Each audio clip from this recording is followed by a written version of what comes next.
ബാച്ചിലേഴ്സിനൊക്കെ പെട്ടെന്ന് ഉണ്ടാക്കാൻ പറ്റിയ ഒരു ചെറുപയർ കറീൻ്റെ റെസിപ്പിയാണ്. ചെറുപയർ കൊണ്ട് നമുക്ക് പലതരത്തിൽ കറികൾ ഉണ്ടാക്കാം.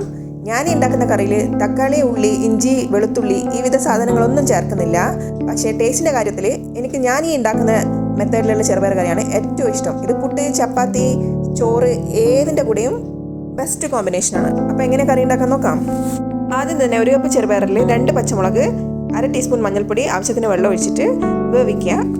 ഇനി ഒരു 1/2 കപ്പ് തേങ്ങ എടുക്കുക. അതിലേക്ക് 2 ടീസ്പൂൺ ചെറിയ ജീരകം ചേർക്കുക. നന്നായിട്ട് അരച്ചെടുക്കുക.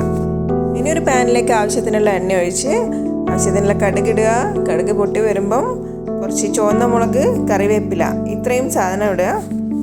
ഇനി നമ്മൾ വേവിച്ച് വെച്ച ചെറുപയർ അതിലേക്ക് ഇട്ട് കൊടുക്കുക. കൂടെ തന്നെ അരച്ച തേങ്ങയും ആവശ്യത്തിന് വെള്ളവും ചേർത്ത് ഇതുപോലെ ഒന്ന് നന്നായി ഇളക്കിയെടുക്കുക. ഇനി ഇതൊന്ന് തിളച്ച് വരുന്നവരെ വെയിറ്റ് ചെയ്യുക. ആവശ്യത്തിനുള്ള ഉപ്പും ഇപ്പോൾ ചേർത്ത് കൊടുക്കണം. വെള്ളം ചൂടുവെള്ളം ഒഴിച്ചാലാണ് കൂടുതൽ നല്ലത്. അപ്പോൾ നമ്മൾ കറി തിളച്ച് കഴിഞ്ഞു. ഇനി നമുക്കൊരു സെർവിങ് ബൗളിലേക്ക് മാറ്റാം.